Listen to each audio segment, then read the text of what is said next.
blame my parents for my love for acting, honestly, because personally they love to show me what I like to call African movies. Has anyone here in this audience seen African movies?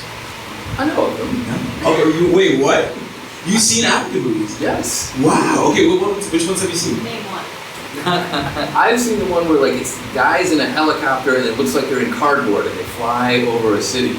Wow. Okay, see, that's the thing. Like, the internet loves to show all the bad ones, honestly. The ones with the bad cinematography, the bad acting, right? But like, that happens to be all of them, unfortunately. But the crazy thing about like African movies is that the trailers are so aggressive. Like American movies, like the trailers will grab you by the heartstrings. African movies will grab you by like the collar, honestly.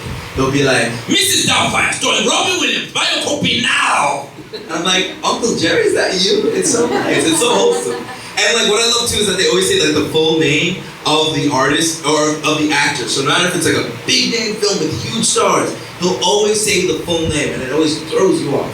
Like it'll be like, Mission Impossible starring Thomas Cruise and Edward Murphy, and from your favorite romantic comedy with Harold Ned Sally, Billy and Krista, buy a copy now. It's fun, it's good. So I moved back to New York, for those of you who know. Boo. And I know, was that a boo? What? Okay, I got reactions up in here. Wow. But being back in New York, one thing I personally do not miss about LA is like the dating scene. Like I went out to clubs with friends and such, and it is rough out there, right? Yeah. Like first off, like dating is hard because like a lot of the guys out there are conditioned to like the Andrew Tate mindset, right? But I can't subscribe to that because I like to consider myself like a natural born feminist, right? Like not only was I raised never to look down on a woman, but like also I'm 5'8", so I can't physically look down on a woman. It's hard for me. And also like I'm called short king often. Like I don't get it. Like short king. I'm like, I'm 5'8", man. Okay, I'm a short prince. Let's get it right. Let's get it right. And I'm not 5'8". Technically I am 6 foot. I'm like 6 foot, -4 inches when it's warm out. And sometimes when it's cold out, pretty much any temperature of the day, I am 6 foot -4. And one thing I don't like about living in LA is that you gotta always like brag about your achievements. You always gotta find a way to make what you're doing with your life sound more interesting than it actually is. And I had to do that often, so I would go out to a club, honestly, and I would put on this persona. I'd be like, hey, yeah, so I'm an actor. I was actually on Broadway recently. And they'd be like, ooh, yeah, what show were you on? You know, just this Tony Award-winning show, won a few Tonys back in the day. Yeah, I don't know if you heard of it. It's called Hamilton. Oh, Hamilton. What part did you play? You had lines? I was like, of course I had lines. Show lights would go down. People would walk up to me and I'd be like, your seat is 5A and 5B. Enjoy the show. Yeah. But man.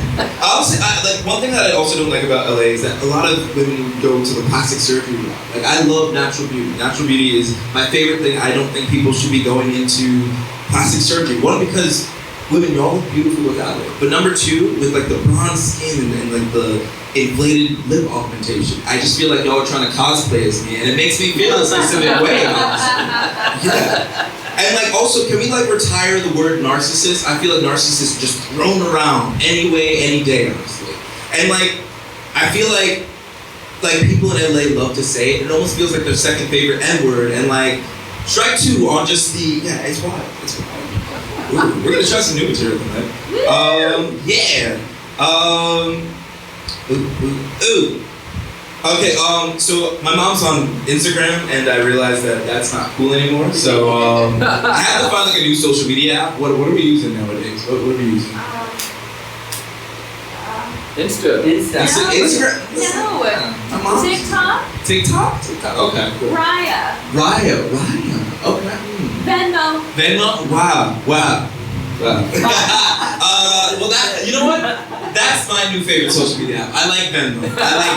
Venmo is great, honestly, because like you can have like friends on Venmo, and I just don't understand the point of it, honestly. It's like having friends on like Pornhub. Like we all know what we're here for, but like we don't need to explain. Like I like money, you like money too. Let's be friends.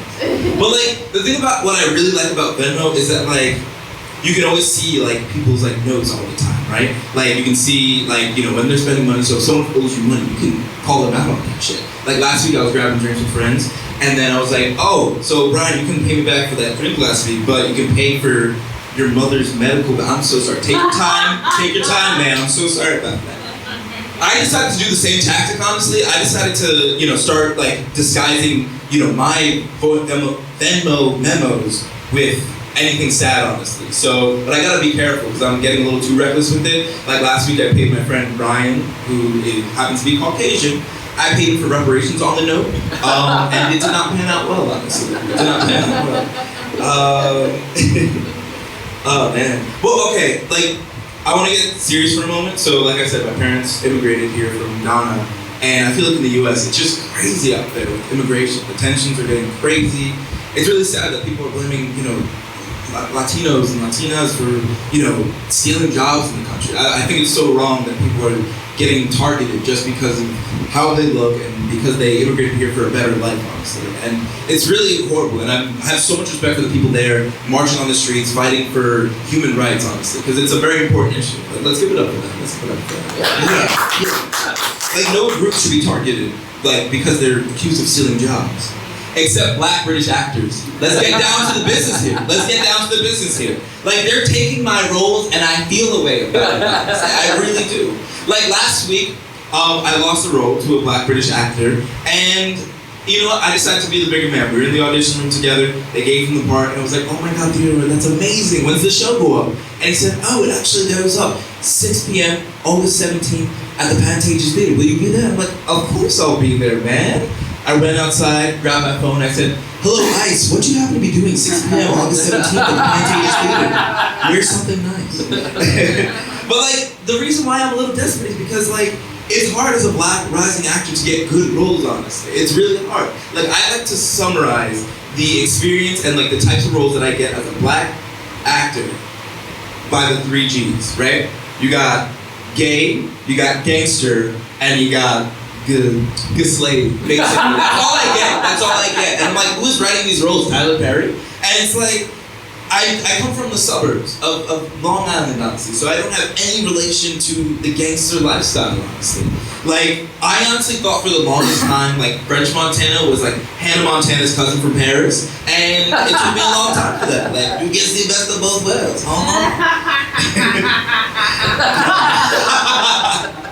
Oh man. Yeah, no, it's hard out here being a black actor. And the thing too that I really don't like about being a Black actor is that it's hard to come home and give roles that my mom can be proud about, right? Because my sister, on the other hand, she's a neurosurgeon. I can't compete with that, honestly. So I'm Jermaine Jackson and my sister's Michael Jackson. I can make good music, but I'm not making Thriller good music, honestly. And so my sister will come home, she'll be like, Mom, guess what? I saved a mother of 4 from 7 tumors that was going to get her brain cancer. And Mom will be like, oh my God, that is so amazing, Brittany. I'm so proud of you, wow. And I'm like, Mom, hold up, guess what though? I booked a role. What is it for? I got Freak Off Victim number 2 in the Diddy documentary. Are you serious? And I was like, Freak Off Victim number 1, I get to hold the baby oil. Yes. Oh man, yeah, it's hard out there. But you know what? I'm gonna leave y'all with this, honestly. I found a great tip going back to Venmo of how you can get your money back, no matter what. If a friend owes you, I have a foolproof plan that works for me every single time. All I do is I request the amount of money that the person owes me on Venmo, and in the note section, all I do, I put up the right note.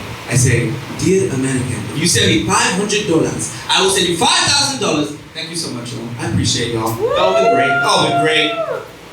Let's keep that applause going for Quentin Thompson, everyone.